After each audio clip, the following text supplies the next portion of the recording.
Busque usted allí en su Biblia, capítulo 12 del Evangelio de Juan, y vamos a hacer lectura del versículo 27 al 36. Juan, capítulo 12, versículo 27 al 36.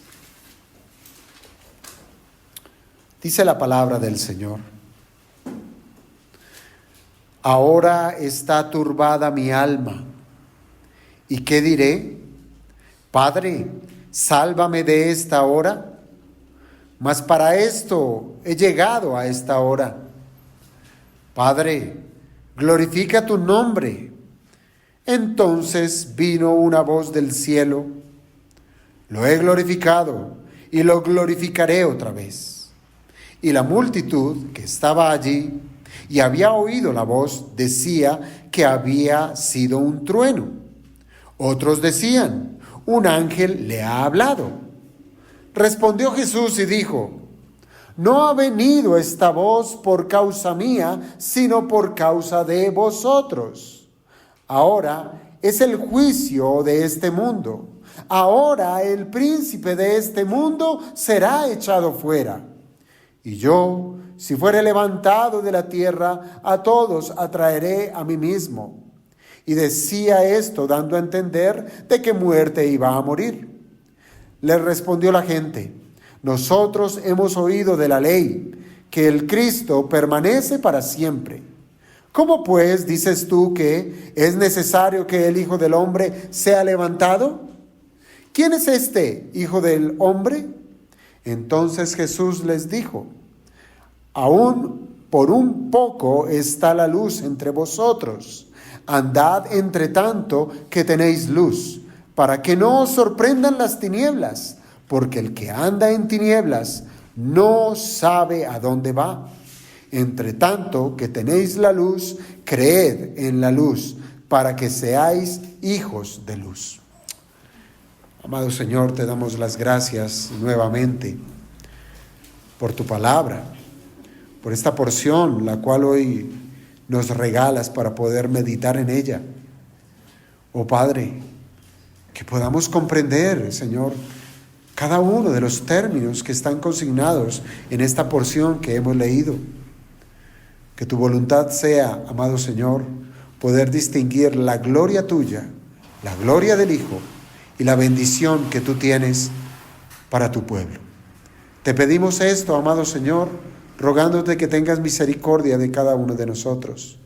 Haznos a nosotros elementos que podamos comprender la profundidad de tu palabra, para que ello pueda redundar en honor y gloria a tu nombre. Te lo pedimos en el nombre de Jesucristo. Amén. Podemos tomar asiento, hermanos.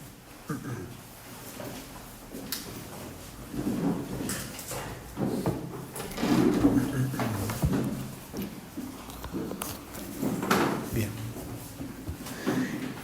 Aunque hicimos lectura, amados hermanos, hasta el versículo 36, no vamos a alcanzar en un solo sermón a tratar estos versos, pero sí vamos a procurar adelantar lo más posible.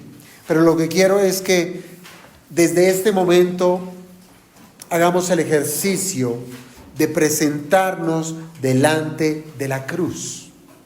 Cuando ustedes leen la Escritura, claro, uno comprende que nuestro Señor Jesucristo, en su momento, Él estuvo antes de la fundación del mundo. Él es un ser preexistente. Él es Dios. Y así nos lo presenta precisamente este mismo Evangelio desde el capítulo 1. La preexistencia de nuestro Señor Jesucristo. Pero dentro del plan eterno estaba que el Señor Jesucristo viniera a este mundo. ¿Y Él vino a qué? A morir en la cruz del Calvario. Claro, las cosas no quedaron allí, sino que Él murió, fue puesto en el sepulcro, allí estuvo por 3 días, resucitó y fue después levantado a las alturas y allí reina en gloria.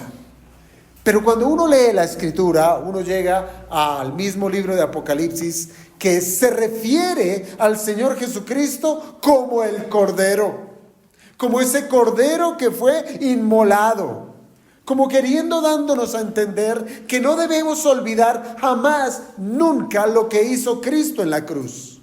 Pero lo que tenemos el día de hoy, este texto, estas palabras que nos presenta Dios hoy para nosotros, todavía la cruz no había llegado, pero estaba muy cerca. Estamos a días de que el Señor Jesucristo sea crucificado.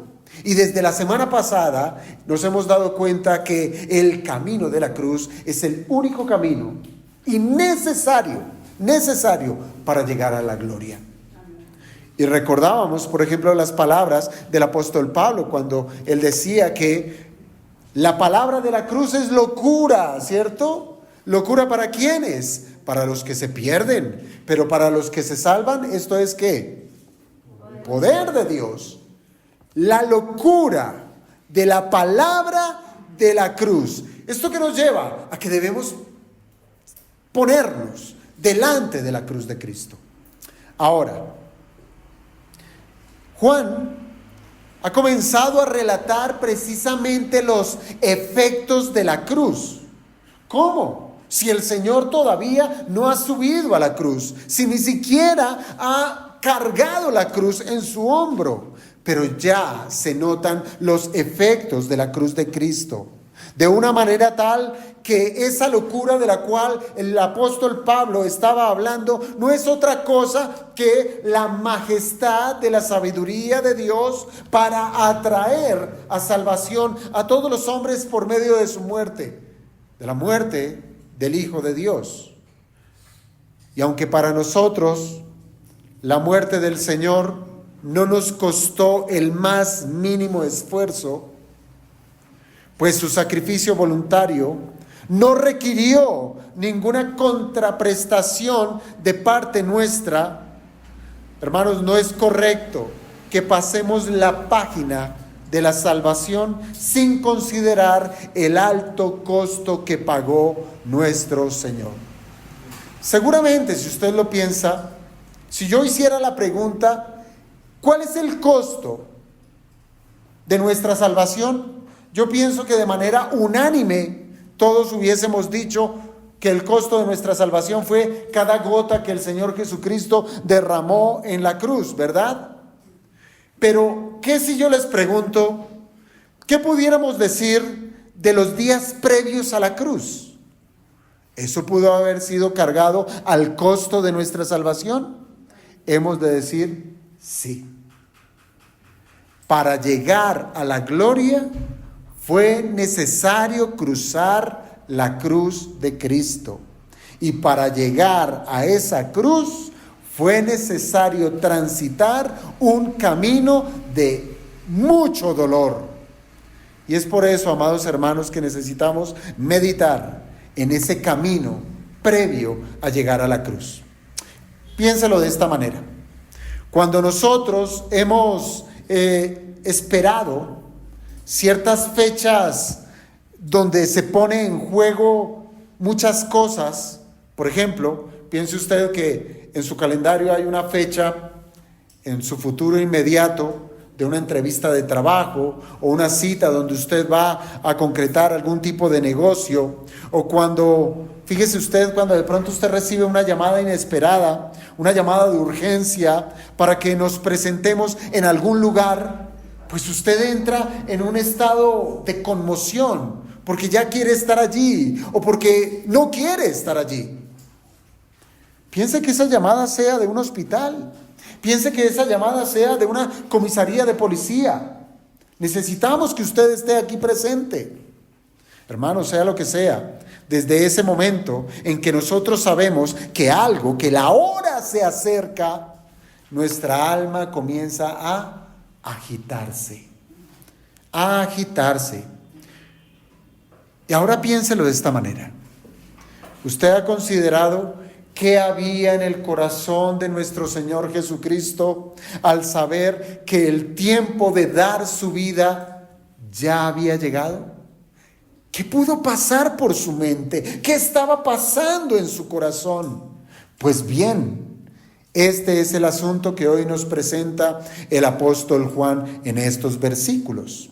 Así es que, amados hermanos, nosotros podemos ver al Señor en estas líneas, lo podemos ver en todo el esplendor de su humanidad, ¿Cómo lo vemos? Lo vemos sufriendo ese momento de agónica espera.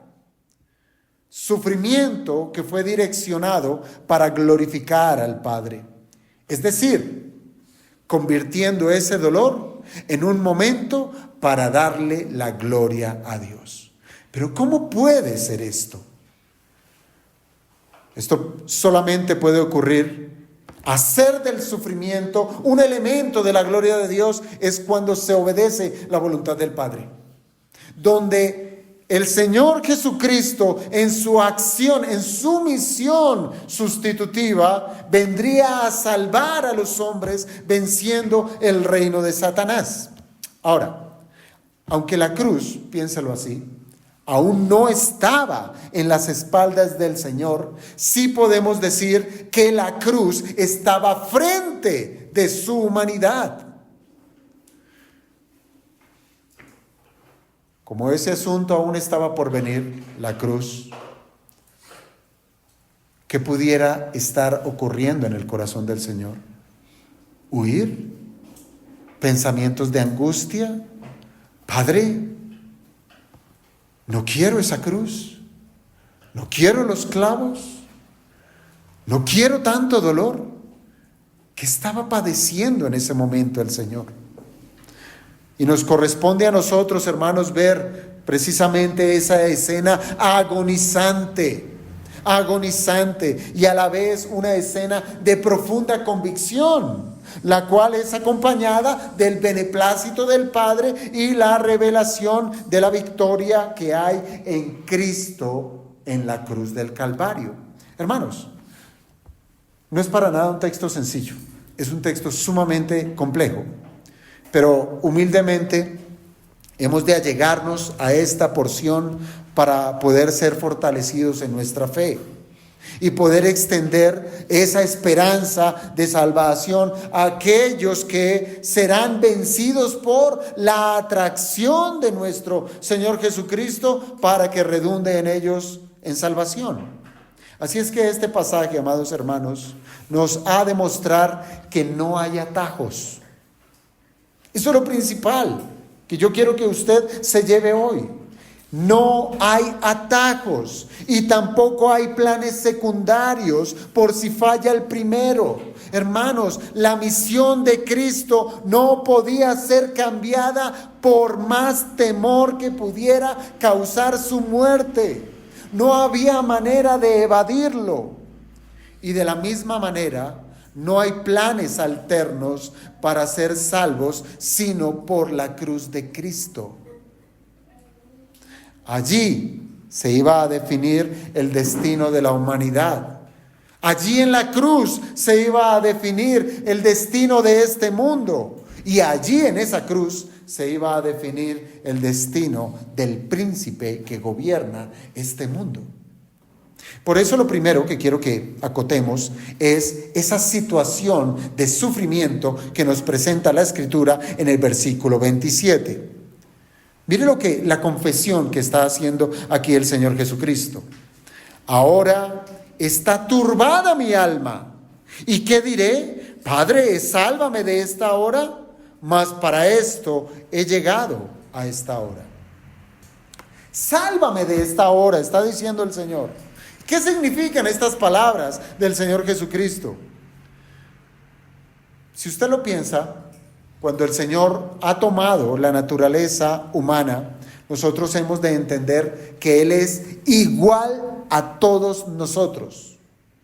Cuando Él tomó la naturaleza de hombre, Él es igual a todos nosotros, menos en una condición. ¿Cuál? El pecado. Pero en todo, exactamente igual. Y entienda esto, el Señor no se parecía a un hombre, como algunas herejías lo quieren citar. Él no se parecía, no tenía la apariencia de un hombre. Él es 100% hombre, lo sigue siendo. Por tanto, como ser humano, el Señor tenía, al igual que nosotros, una parte material, el cuerpo, y otra parte inmaterial, el alma. Y aquí, hermanos, es el alma quien se siente. ¿Sí se da cuenta? Juan nos está diciendo que lo que está turbado en medio del Señor es su alma.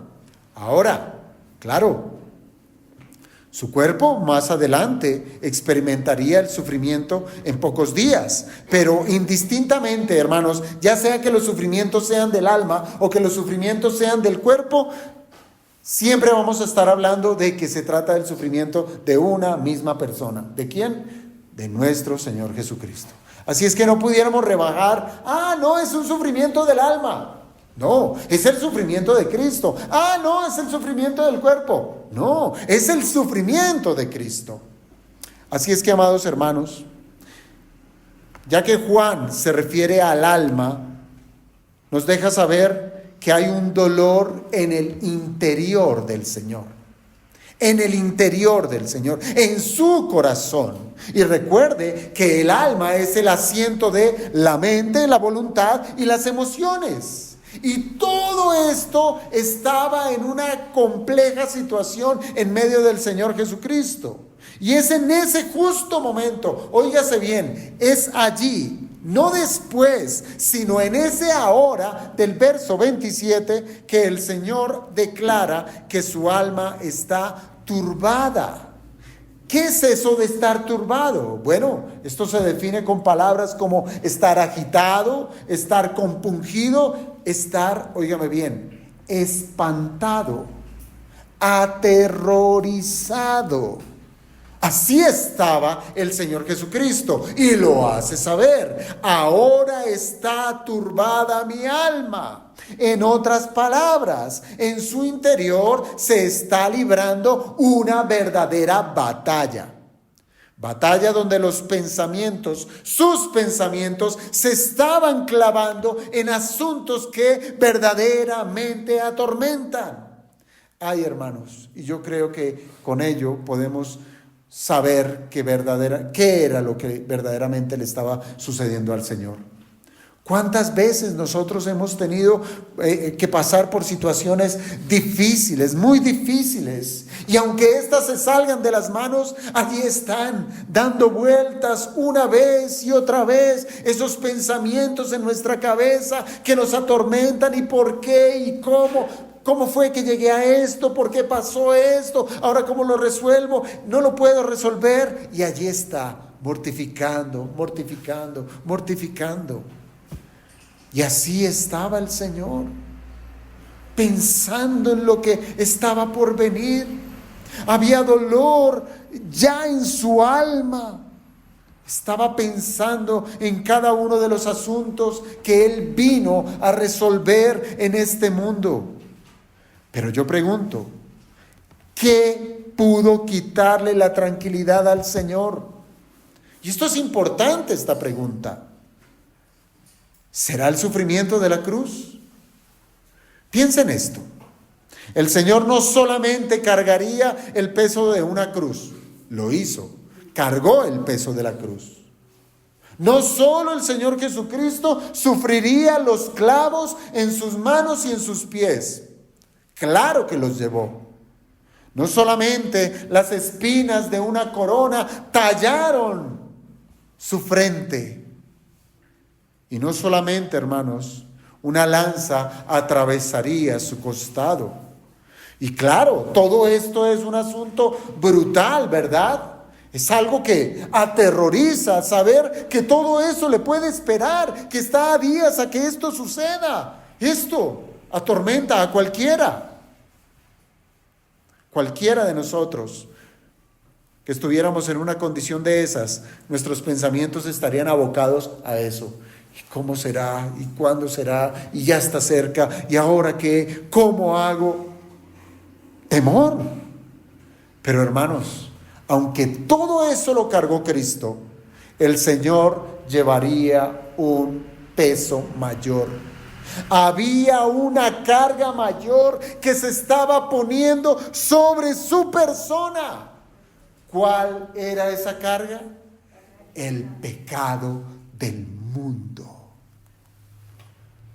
Cuando se pone esa dimensión del pecado del mundo, una cruz, unos clavos, una corona de espinas, una lanza, seguramente eso pasa a un lugar secundario, porque el peso del pecado, eso ya es otra cosa. Ahora, ¿cómo sabemos que se trata del pecado del mundo? Si ustedes recuerdan las palabras de Juan el Bautista cuando él estaba allá en el Jordán y ve venir al Señor Jesucristo, el que dice: he aquí el Cordero de Dios que quita el pecado del mundo. ¿Sí? Lo reconoció como tal.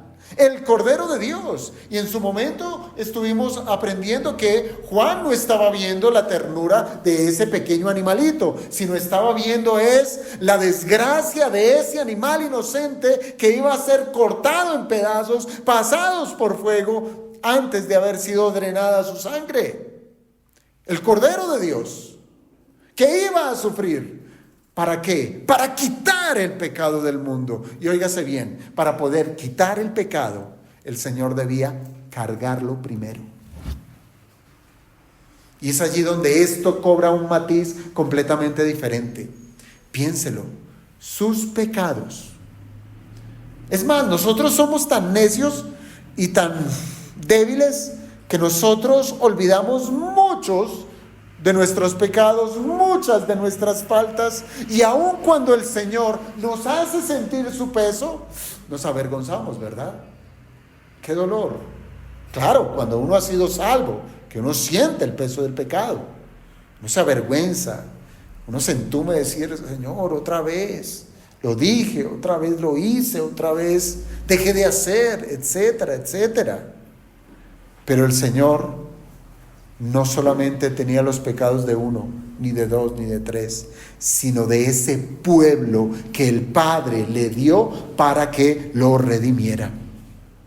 Así es que, hermanos, la expresión "ahora está turbada mi alma" se encuentra en un contexto en donde tiene mucho que ver con esto. Porque si ustedes se dan cuenta, esta expresión está justo después de que nuestro Señor Jesucristo habló de la necesidad de su muerte. ¿Para qué? Para que por medio de su muerte produjera mucho fruto. Y para que ese fruto pudiera darse, Jesús debía morir por el pecado de cada uno de los que serían el fruto espiritual de la cruz.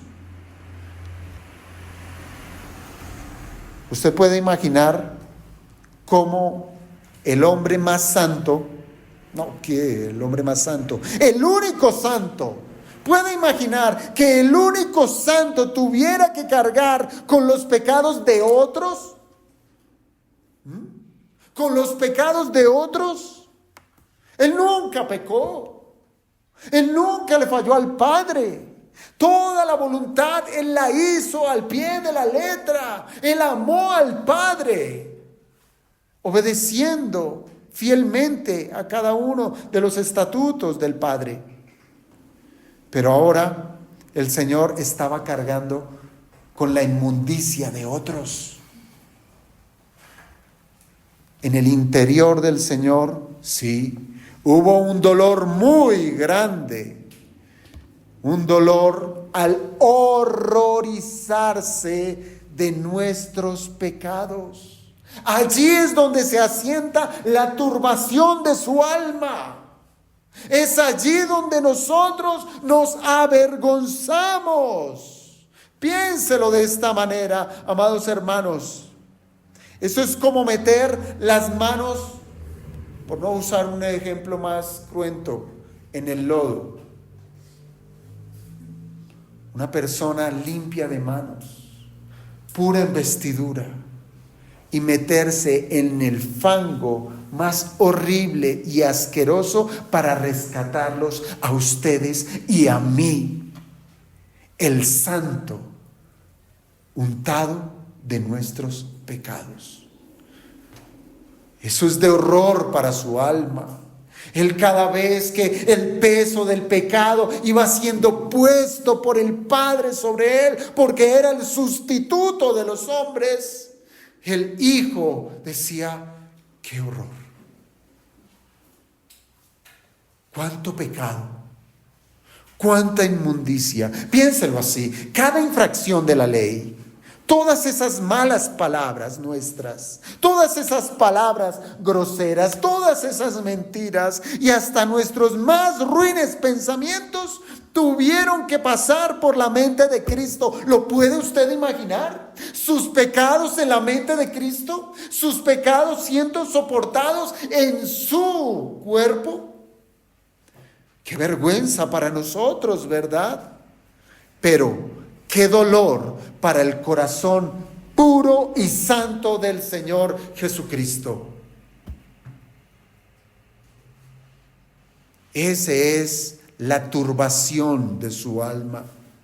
Así es que su dolor, ese dolor en su interior, evidenciaba que ya era una realidad que Él fue hecho maldición y pecado por nosotros. La hora ya había llegado de llevar los pecados del mundo.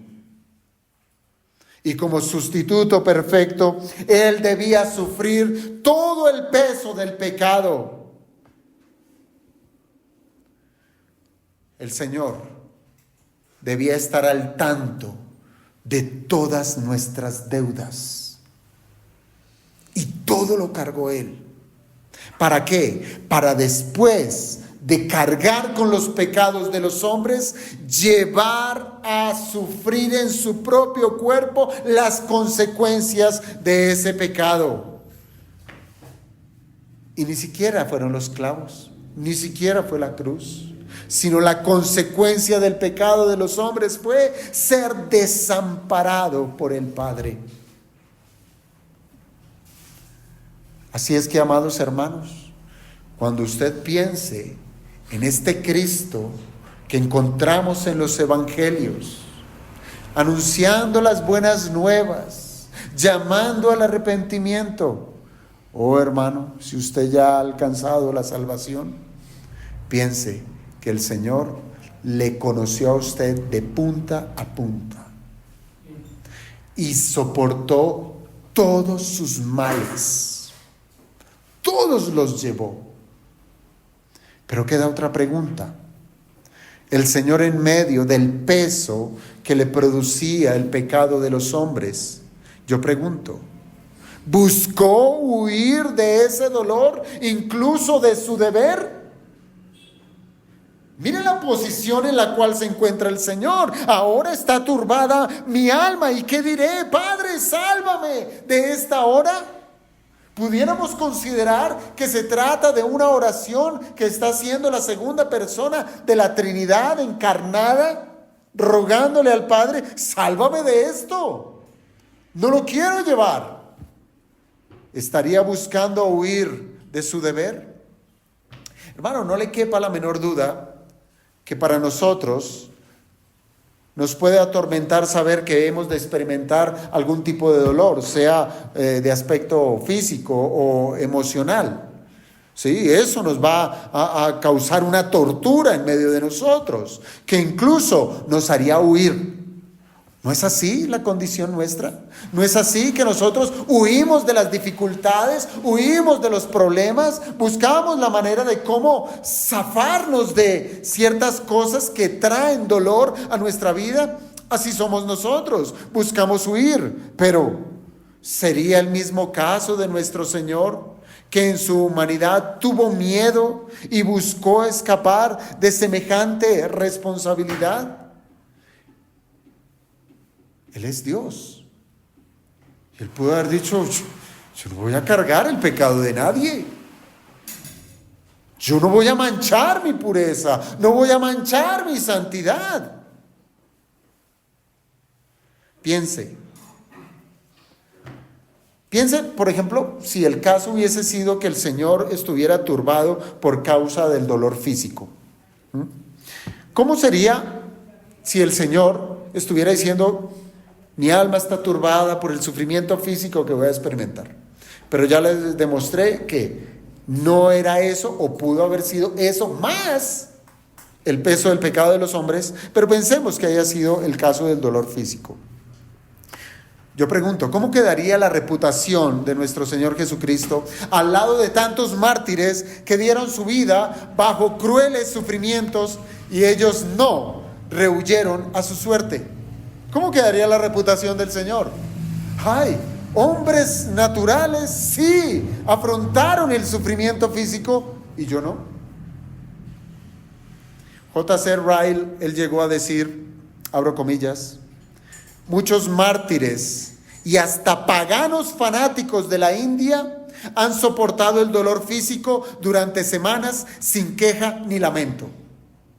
Por eso es que yo no pienso que las palabras del Señor tengan que ver con su sufrimiento físico, sino con un sufrimiento que sobrepasa a lo que el hombre sea capaz de soportar. Y es más, la historia, la Biblia, nos demuestra que el Señor no huyó de la cruz. No. Y podemos decir lo mismo de esta escena cuando el pecado del mundo hizo sentir su rigor en el alma del Señor. Él no huyó. Y mire cómo lo presenta aquí esta traducción de Reina Valera. ¿Y qué diré? Hace una pregunta el Señor. Dice, estoy turbada, mi alma está turbada, estoy sufriendo, estoy horrorizado por el pecado de los hombres. ¿Y ahora qué diré? ¿Rogaré al Padre para que me salve de esta hora? Lo dice a manera de pregunta, pero sigue diciendo el texto, mas para esto he llegado a esta hora. Si fuera por huir, yo no estaría aquí, diría el Señor. Si fuera por no sufrir, cargar el pecado, yo no hubiera siquiera dejado la gloria que tenía al lado del Padre estando en el cielo. Aunque el Señor, pudiéramos pensar que sí, el Señor estuviera pidiendo ser salvado de esta hora, no estaría mal, ¿cierto? ¿Por qué? Porque en esos momentos de angustioso dolor no pudo ser interpretado aquí como si Él se estuviera negando a cumplir la voluntad del Padre. Por el contrario, el Señor en su humanidad, entiéndalo esto, porque es que aquí hay otro error, hermanos, y es que hay muchos que dicen que el Señor Jesucristo nunca oró al Padre, nunca dependió del Padre, y el Señor dependió del Padre, oró al Padre porque era hombre. Entonces, si el Señor estuviera diciendo, quitémosle esos signos de interrogación y más bien que fuera como una oración, Padre, sálvame de esta hora, estaría bien, porque en su humanidad el Señor siempre buscó al Padre para ser fortalecido en sus momentos de angustia y así poder llegar firme cuando daría su vida por la nuestra. Es decir, pudiéramos también interpretarlo de esa manera. Si el Señor hubiese dicho, Padre, sálvame de esta hora, no estaba diciendo, quítame de esta responsabilidad, sino dame de tu fuerza, capacítame para que no tropiece mi pie y pueda soportar el pecado del mundo. Y ahora que el tiempo ha llegado, con todo el rigor de ser portador del pecado de los hombres, y aunque esto produjera una cascada de emociones que debilitan el alma, el Señor se mantuvo firme. Mas para esto he llegado a esta hora. Es una declaración de firmeza, es una declaración de que aquí estoy para hacer la voluntad del que me envió. Él está aceptando, óigase bien a esto, Él está aceptando ese dolor como parte de su misión redentora. Él nunca dijo, esto no lo quiero. ni se pase por mi cabeza. Yo creo que ese es un talante que debiéramos nosotros saber imitar, porque he querido presentar, o la Biblia lo presenta, al Señor Jesucristo desde su humanidad. Debiéramos nosotros reflejar el talante que tuvo el Hijo para hacer frente al dolor y que esto resulte en gloria para el Padre. Y es lo que va a expresar o va a continuar expresando esta porción. Lea usted, por ejemplo, el verso 28, ¿sí? ¿Qué es lo que sigue diciendo el Señor Jesucristo? Bueno, lo leo la parte final del 27 y lo complemento con el 28. Mas para esto he llegado a esta hora. Padre, glorifica tu nombre. Es decir, Señor, si he de sufrir el dolor de mi alma, que tu nombre sea glorificado. Que tu nombre sea glorificado.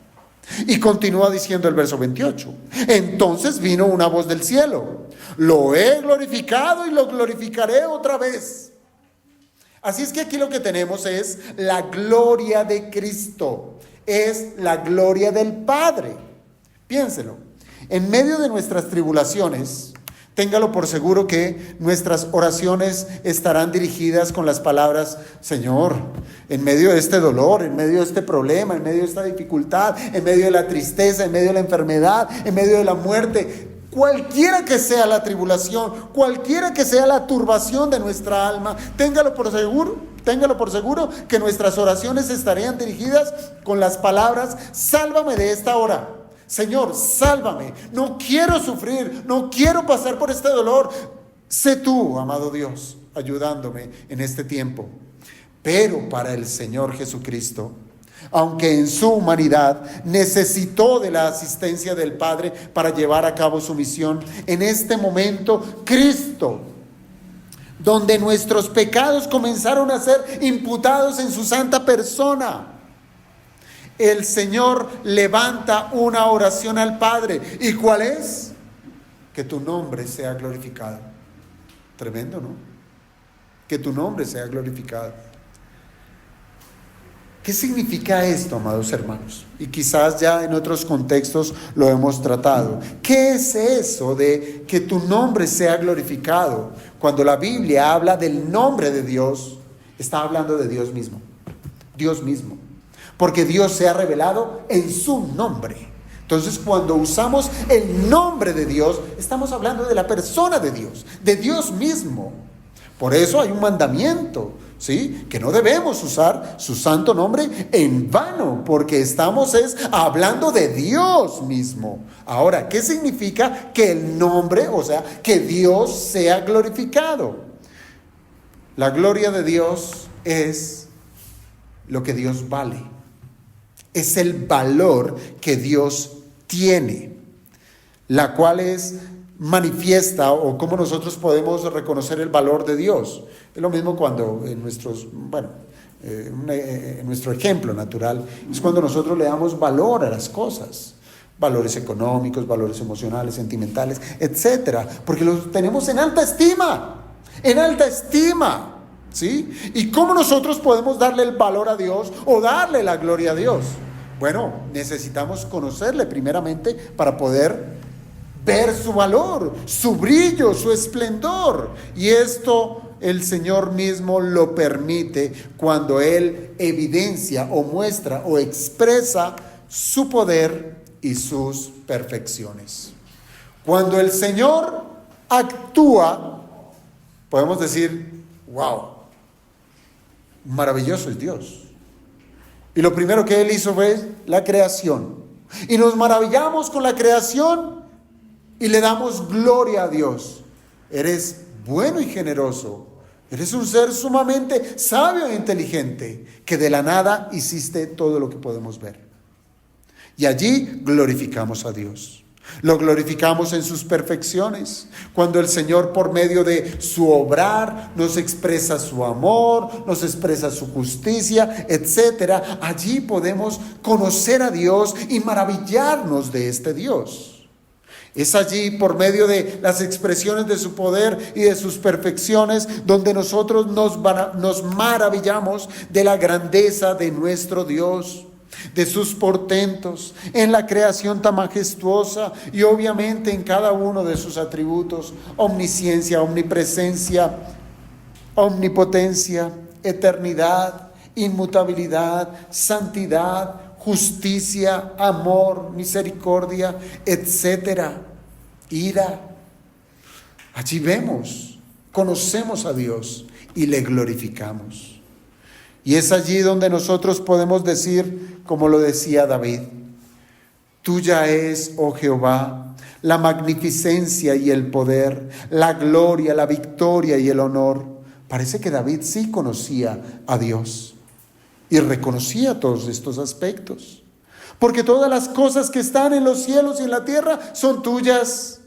Tuyo, oh Jehová, es el reino, y tú eres excelso sobre todos. Las riquezas y la gloria proceden de ti, y tú dominas sobre todo.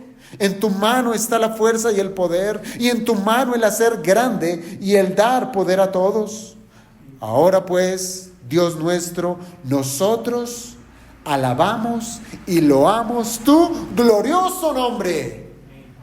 Porque le conocía, hermanos. Le conocía. Entonces ahora sí, bajo esta dimensión podemos comprender la oración de nuestro Señor Jesucristo: Padre, glorifica tu nombre. Ante tanto dolor en el alma de nuestro Señor Jesucristo, su intención nunca fue la de posar su mirada en su angustia. Y esto es importante, hermanos, ¿sí? Él no se quedó meditando en su angustia, sino en la gloria del Padre.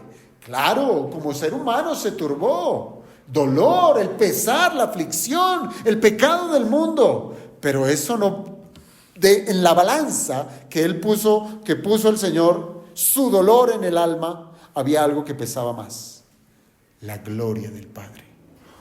No interesa mi dolor, sino tu gloria. Es como si el Señor Jesucristo hubiese dicho: Padre, lo que aquí importa es tu gloria, no mi lamento. Y para que brille tu gloria, si he de sufrir, que así sea. No importa. ¿Y qué es lo que pasó? Hubo una respuesta que no se hizo esperar del cielo. El Padre habla. Dice allí la segunda parte del verso 28. Entonces vino una voz del cielo, naturalmente la del Padre: lo he glorificado y lo glorificaré otra vez.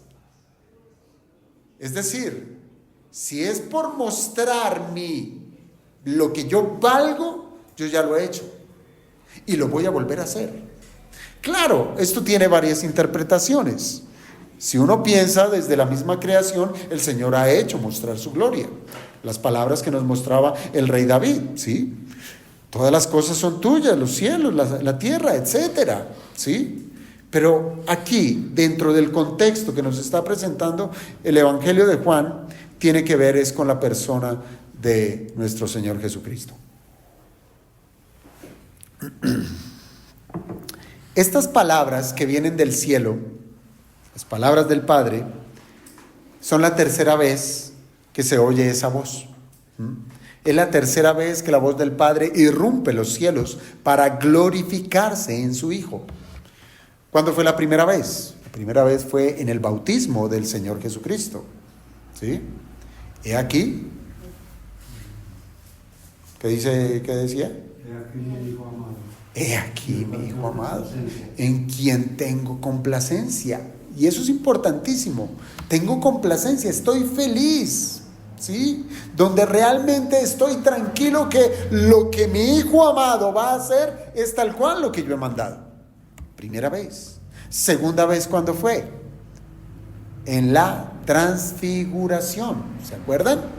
Ese momento solemne en que el Señor está con 3 de sus discípulos más cercanos Y una voz del cielo, la del Padre, dice esas mismas palabras. Y ahora la tercera vez es cuando la hora de satisfacer la paga del pecado está muy cerca. Cuando el Señor lleva el pecado del mundo. Así es que, hermanos, la respuesta que nosotros tenemos aquí de parte del Padre se extiende, si usted se da cuenta, se extiende hacia atrás y se extiende hacia adelante. ¿Qué dice el Padre? Lo he glorificado, tiempo pasado, y lo glorificaré hacia adelante, hacia el futuro. Y este evangelio nos ha hecho saber que la gloria del Padre es la gloria del Hijo. Por ejemplo, desde el primer capítulo del Evangelio de Juan, verso 14, uno puede leer: y aquel verbo fue hecho carne, refiriéndose a nuestro Señor Jesucristo, y habitó entre nosotros, y vimos su gloria, gloria como del unigénito del Padre, lleno de gracia y de verdad. Esto que nos muestra que el Padre se glorificó en el Hijo en el momento de su encarnación. De su encarnación. O recuerden también las palabras que le dijo nuestro Señor Jesucristo a Marta en ese momento cuando Él iba a resucitar a Lázaro. Cuando Él manda a correr la piedra y Marta se opone y dice: uy, pero maestro, ya es de 4 días y ya hiede. ¿Y qué le dice el Señor? ¿No te he dicho que si crees verás la gloria de Dios? Esto que nos demuestra que no solamente su encarnación, sino que desde su encarnación la vida y la obra de nuestro Señor Jesucristo vino a ser la gloria del Padre. En esta manera nosotros podemos entender que el Padre ya se ha glorificado en el Hijo, desde su encarnación, sus milagros, sus enseñanzas. Y lo que está por acontecer en el futuro inmediato, también el Padre se ha de glorificar en el Hijo. ¿Esto es en qué? En sus sufrimientos, en su muerte, en su resurrección y en su ascensión al cielo. Se glorificará el Padre. ¿Por qué la gloria del Hijo es la gloria del Padre? Bueno, porque el Hijo ha hecho conforme a su voluntad. No se desvió ni a derecha ni a izquierda. Todo lo que el Hijo hizo fue cumplir con la voluntad del Padre. Por eso Juan 6:38 nos deja saber de los mismos labios del Señor Jesucristo que Él dijo: porque he descendido del cielo no para hacer mi voluntad, sino la voluntad del que me envió. Por eso es que la gloria del Padre es la gloria del Hijo. Esto lo podemos aplicar de una vez, hermanos. Esto de por sí ya nos abre un camino, ¿sí? Nos abre el camino para que nosotros entendamos que darle la gloria a Dios no es simplemente, oígase bien, un asunto de expresiones de palabras bonitas, ¿sí? Oh, gloria a ti, amado Señor, etcétera, etcétera. No, sino que se trata es de vivir conforme a la voluntad de Dios. Allí es donde glorificamos verdaderamente al Padre. Allí es donde glorificamos a Dios. Se trata de hacer su voluntad. La gloria que recibió el Padre por medio del Hijo fue hacer la voluntad del Padre. La gloria que nosotros debemos darle a Dios es hacer su voluntad, la cual ha sido revelada en las Escrituras. Así es que, hermanos, en la obediencia realmente se expresa que conocemos a Dios. Y usted lo puede ver en la vida de cada uno de los santos que están aquí como testimonio en la Biblia. Para que David hubiese podido decir semejante discurso de la gloria de Dios, es porque obedeció a Dios. Claro, él tuvo que sufrir las consecuencias de su pecado, pero también vio la mano perdonadora, misericordiosa de Dios. Y se extiende en alabanzas al Señor. Y él estuvo dispuesto a ser obediente a su Señor. Así es que, hermanos, debemos estar dispuestos a someternos a su dirección. O podemos verlo también de una manera negativa, piénselo así. Si nosotros no obedecemos a Dios, sencillamente estamos diciendo es que no le conocemos.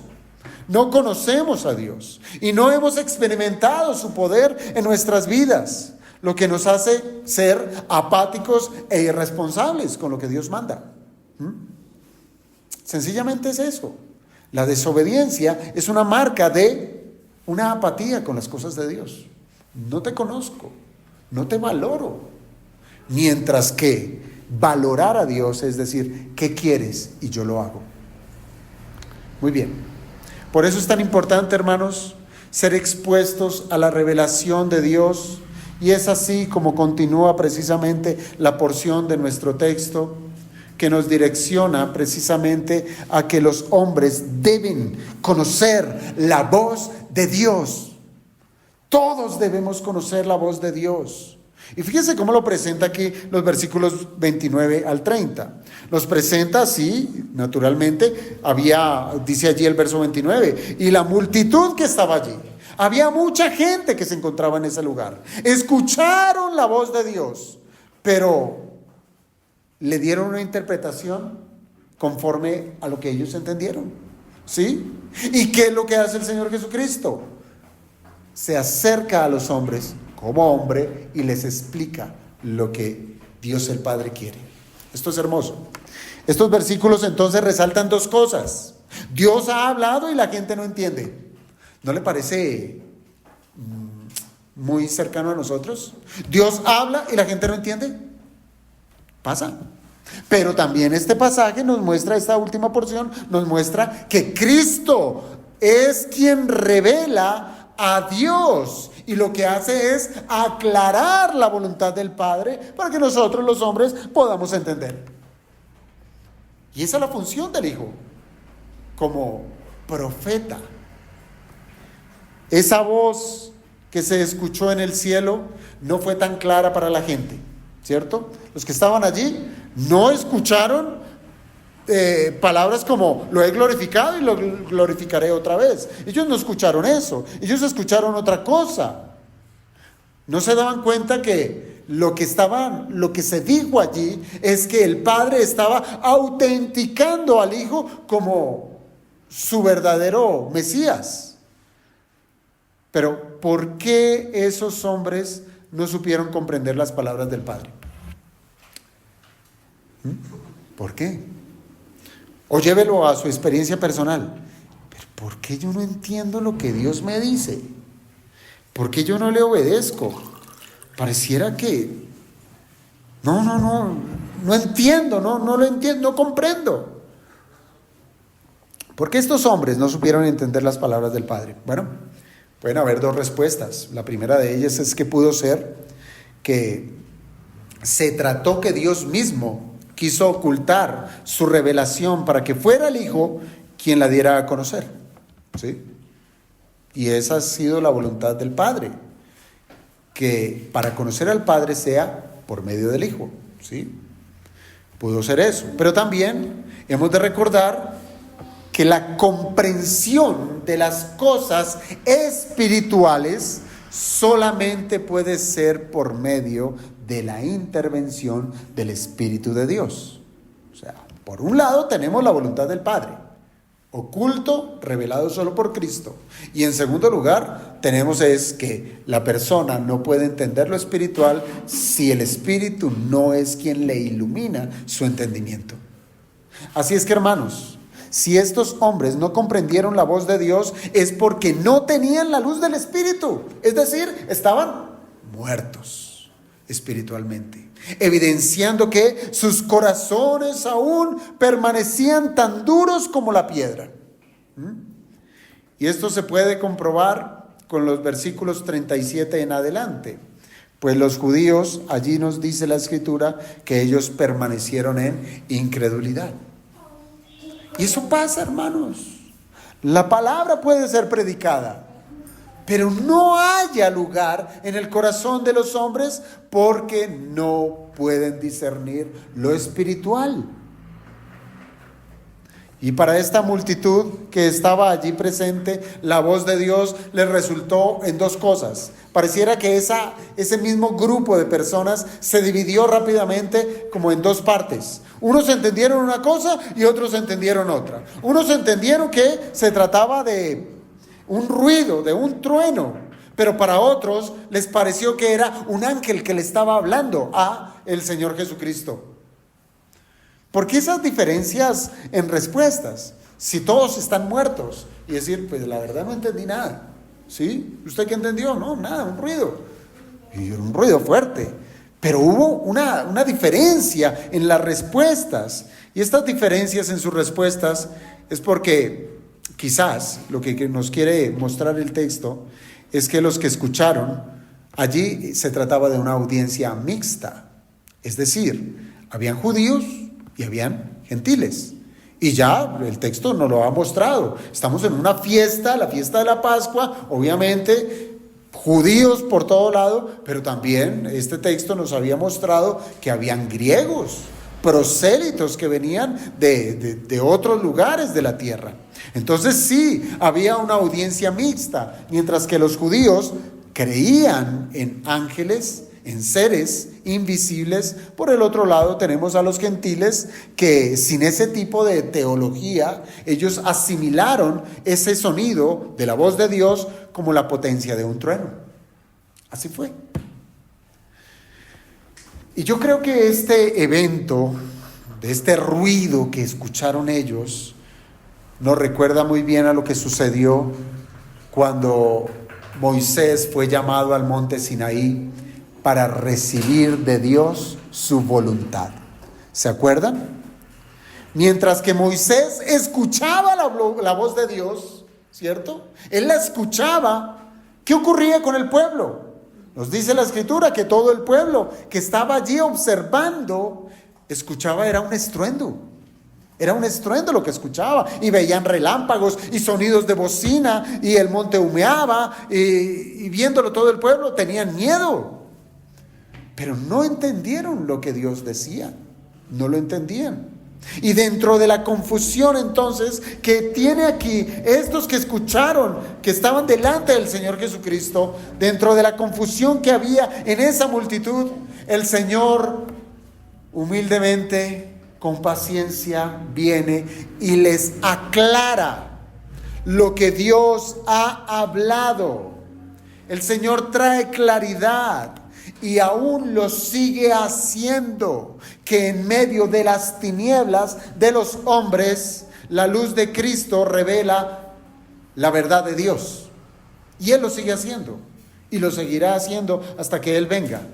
Piénselo así, solo por la evangelización es como los seres humanos pueden llegar a comprender la voz del Omnipotente. No hay otra manera. Solo por la predicación del Evangelio es que los hombres pueden reconocer la voz de Dios. Lo primero que dice el Señor es que ellos escucharon, lo que ellos escucharon era para beneficio de ellos. Y de allí, de esa expresión, Él va a desarrollar 3 argumentos.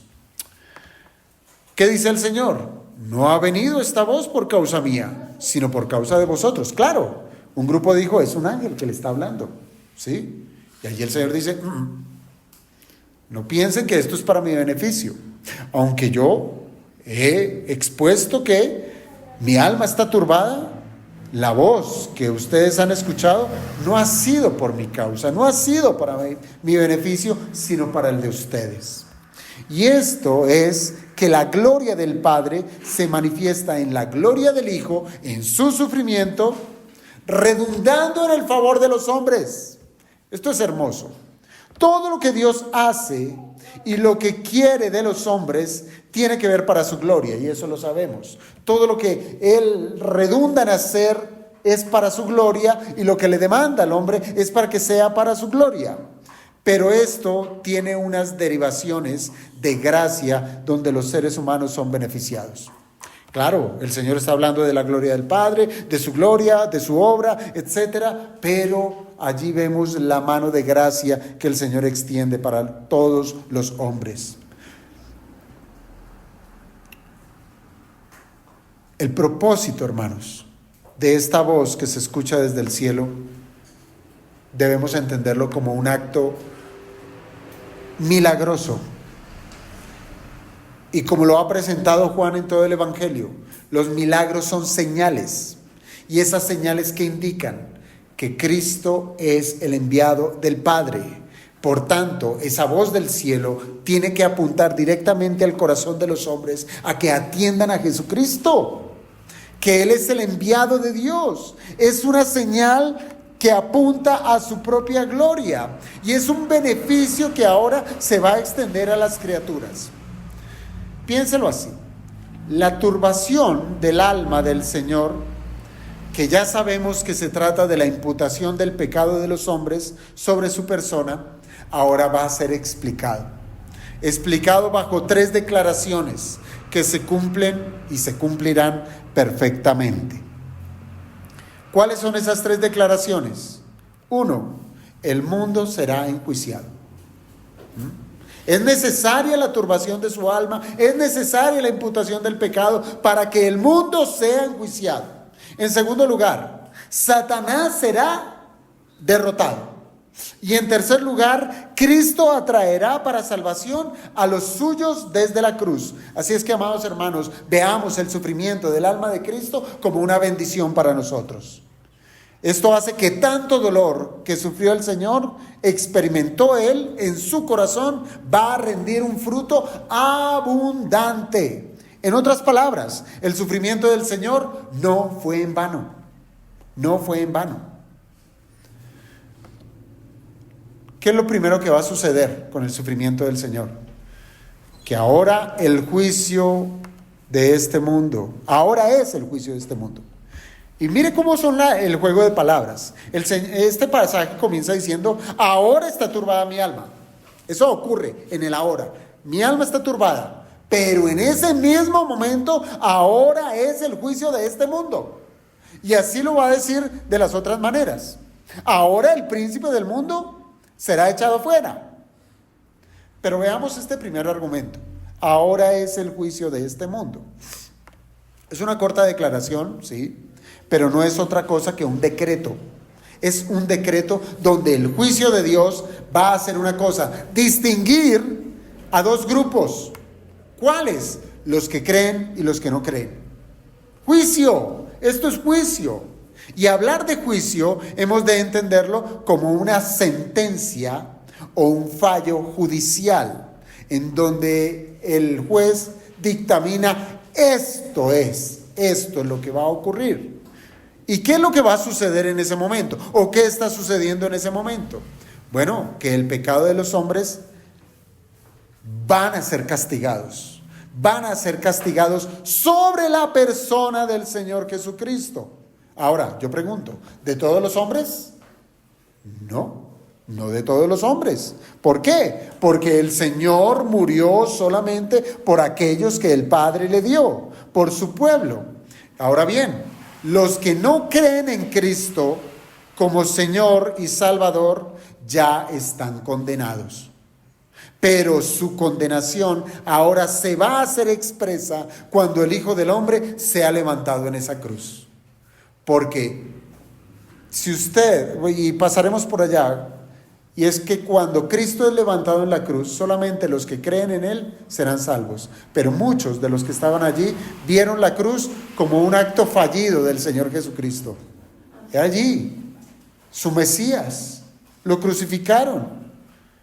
Si eres el Hijo de Dios, pues sálvate y sálvanos. Se burlaron de Él. La cruz llegó a ser la sentencia de condenación para muchas almas también. Entonces, si el juicio es para condenación y el Señor, recuérdelo bien, Él ya había dicho que Él no había venido al mundo para condenarlo, entonces estas palabras deben ser entendidas que la salvación de su pueblo en la cruz lo que va a hacer es dejar al descubierto la incredulidad de los hombres que no son su pueblo. Y esto es la condenación del mundo. La condenación del mundo. Cada vez que se evidencia la incredulidad, es condenación, hermanos. Cada vez que el evangelio es predicado y no se cree, esto es condenación del mundo. Cada vez cuando se habla de Cristo y Cristo rechazado, esto es condenación del mundo. Piensa en esto. Hasta este punto de la historia, la maldad estaba sobre toda la tierra, ¿sí? Toda la tierra. Y aunque Dios hizo del pueblo de Israel un pueblo para que fuera su especial tesoro, de allí solo un remanente fue fiel a su pacto, un remanente. ¿Y qué decir entonces del resto de las naciones? Está Israel, y de ese Israel solo un poco. Y el resto de las naciones, ¿en qué estaban ellas? Ellas se encontraban en las más densas tinieblas de sus corazones sumidos a los pecados. Este mundo estaba anegado en su maldad, que incluso en tiempos de Noé fue condenado este mundo al ahogamiento por un diluvio universal. Pero nuevamente, ¿qué ocurre? Este mundo se anega otra vez de la maldad de los hombres, maldad que contaminaría todos los estamentos de este mundo. Pero llegó la hora, dice el Señor, la hora es donde el perdón de los pecados y una verdadera conversión de los corazones de los hombres devastaría a este mundo caído. Juicio. Por eso es que la iglesia del Señor, cuando es reunida, es por la cruz de Cristo. Empieza a ser atraída para ser sacada fuera del mundo. Entonces, todos aquellos que no confiaron en Cristo y en la obra de la cruz serían expuestos como reos que van camino a la muerte. El tiempo del gobierno de las tinieblas estaba llegando a su fin. Por fin los esclavos del pecado estaban siendo atraídos de todos los pueblos de la tierra, sean judíos o gentiles, para ser salvos. Y ese puñado de griegos que lo habíamos visto la semana pasada, que estaban buscando a Jesús, estaban dando evidencia de cómo el mundo pagano comenzaba a ser debilitado. Juicio para este mundo, juicio. Esta es la condenación del mundo, hermanos, que por más maligno que pudiera llegar a ser, la cruz de Cristo lo vencería con gran poder. La segunda expresión que dice nuestro Señor Jesucristo frente a su sufrimiento es: ahora el príncipe de este mundo será echado fuera. Y si el reino de este mundo, esto tiene un sentido lógico, si el reino de este mundo sería juzgado, pues también su líder, Satanás, sería juzgado. La Biblia, fíjese que aquí está enfatizando que es ahora, en ese justo momento, en ese ahora, cuando el alma del Señor estaba turbada, en ese justo momento, ahora el príncipe de este mundo será echado fuera. La Biblia es enfática en mostrarnos a Satanás como el gobernante del mundo, no como quien quiere ejercer dominio infinito sobre el mundo de Dios, sino más bien como quien tiene influencia sobre los corazones pecadores de los hombres que antes de su condición caída, que ante esa condición de pecado de los hombres, para Satanás le resulta sumamente fácil reducirlos con la tentación de todo tipo para que se mantengan esclavos del pecado. Si el mundo estaba en tinieblas, pues para Satanás todo le resultaba muy fácil. Mantenerlos allí cautivos, gobernando a esas naciones. Pero su tiempo ha llegado a su fin, cuando este ser angelical, poderoso pero caído, sería puesto en sujeción, sería echado fuera y ya no tendría el mismo poder que tuvo antes. Mire, el mismo apóstol Pablo lo escribió en la carta a los Colosenses cuando él dijo que en la cruz, despojando a los principados y a las potestades, los exhibió públicamente, triunfando sobre ellos allí, en esa cruz. Una cruz que para el maligno, una cruz que para el mundo caído era una victoria para ellos. Hemos vencido al que vino a salvar. Hemos vencido al Hijo de Dios. No, allí en la cruz el Señor es levantado para experimentar la caída de un imperio, la caída de un líder. Satanás allí cae. Este pasaje nos deja claro en Colosenses, nos deja claro que Cristo venció a Satanás. Cristo lo echó fuera. ¿Cómo ocurre esta victoria? Pues debiéramos leer el versículo previo que acabo de leer de Colosenses. Voy a leerlo desde Colosenses 2, 14 y 15, cuando dice: anulando el acta de los decretos que había contra nosotros, que nos era contraria, quitándola de en medio y clavándola en la cruz. Esto es el verso 14. Aquí de qué nos está hablando, del perdón. Y es por medio del perdón en donde ya tiene sentido el verso 15. Y despojando a los principados y a las potestades, los exhibió públicamente, triunfando sobre ellos en la cruz. Así es que el perdón de los pecados, cuando el hombre es perdonado por medio del sacrificio en la cruz, el gobierno de Satanás es desvanecido. Satanás es echado fuera. Es echado fuera. El que ha sido perdonado ahora goza de un nuevo Señor, ¿no le parece? ¿Quién? Cristo. Por tanto, el diablo ya no podrá ejercer señorío sobre aquel que ha sido redimido. Claro, lo va a intentar. Con difamaciones, sembrará dudas, usará todo tipo de artimañas mentirosas, pero no podrá esclavizar nunca más a los elegidos de Dios. Fue echado fuera.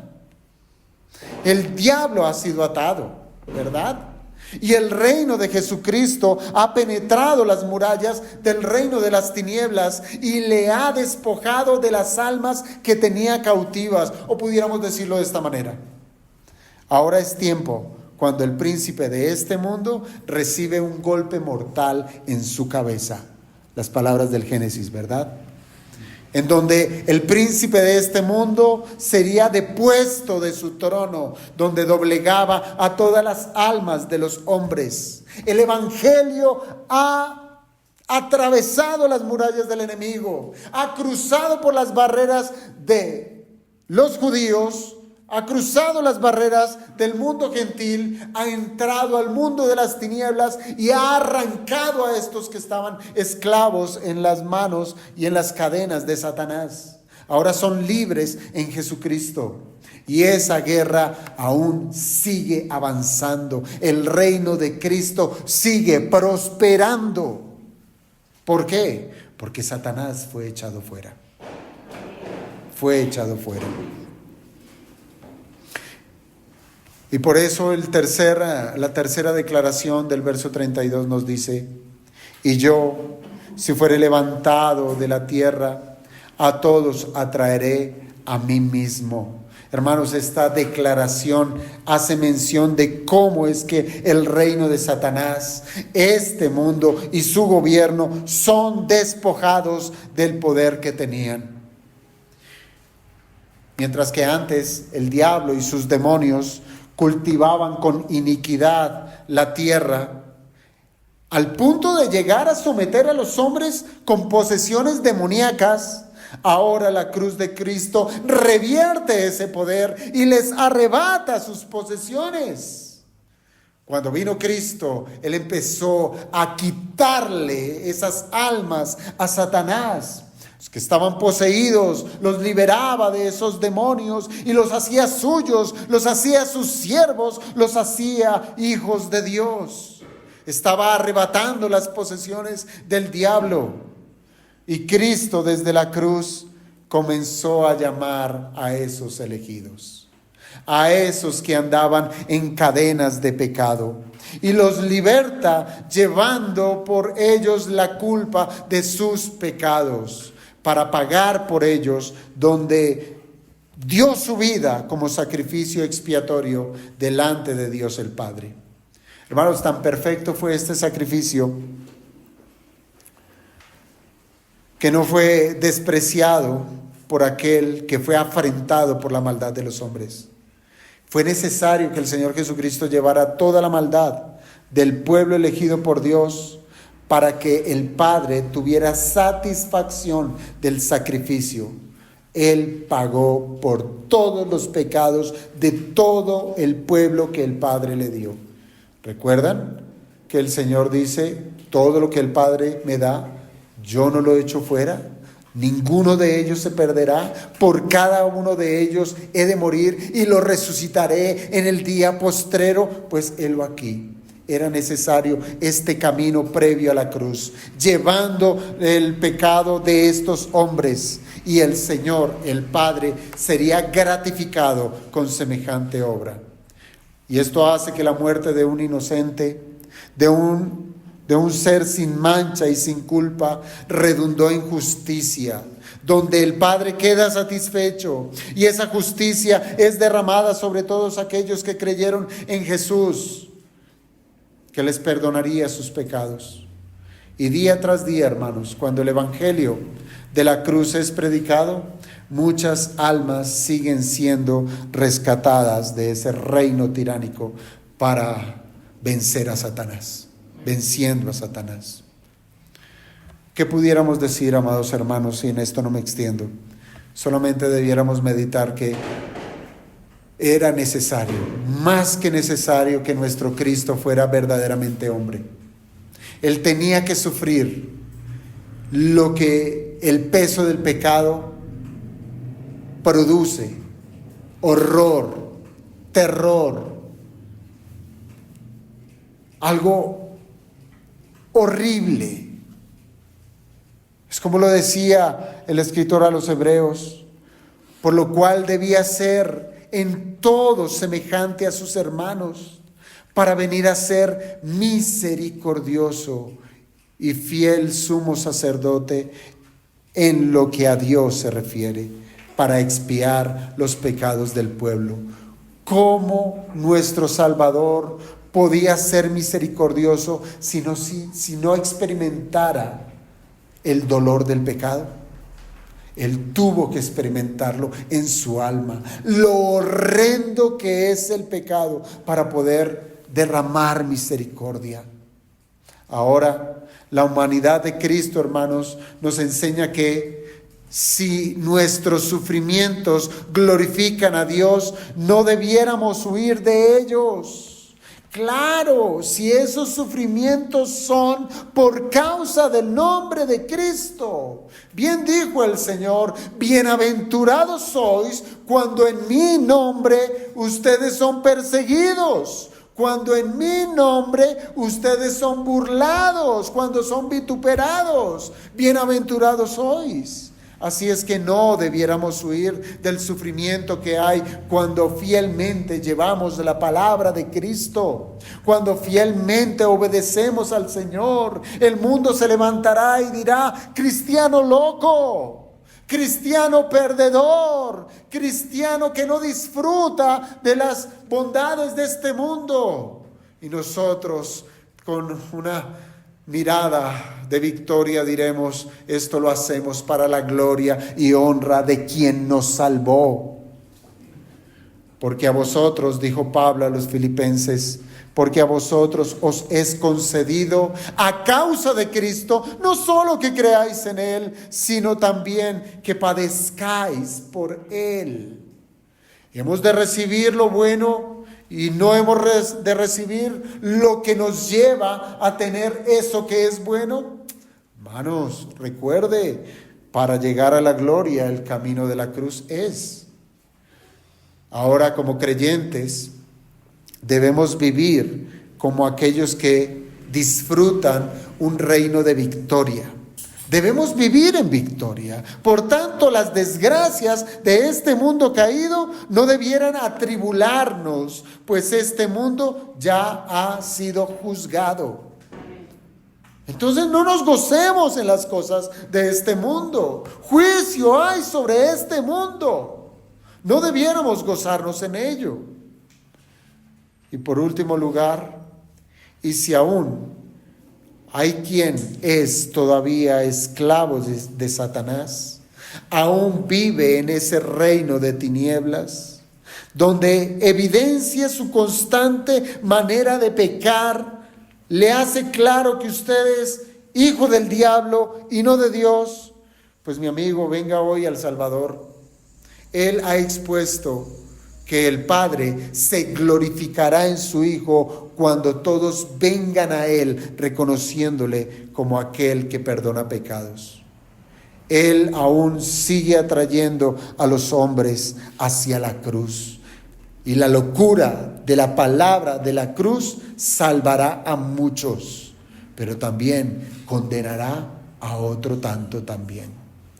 Que el Señor nos ayude, amados hermanos, a considerar estas profundas palabras, pero con el temor y temblor de que el sufrimiento de Cristo no fue en vano, fue para beneficio de nuestras almas y para condenación de otros. Vamos a orar.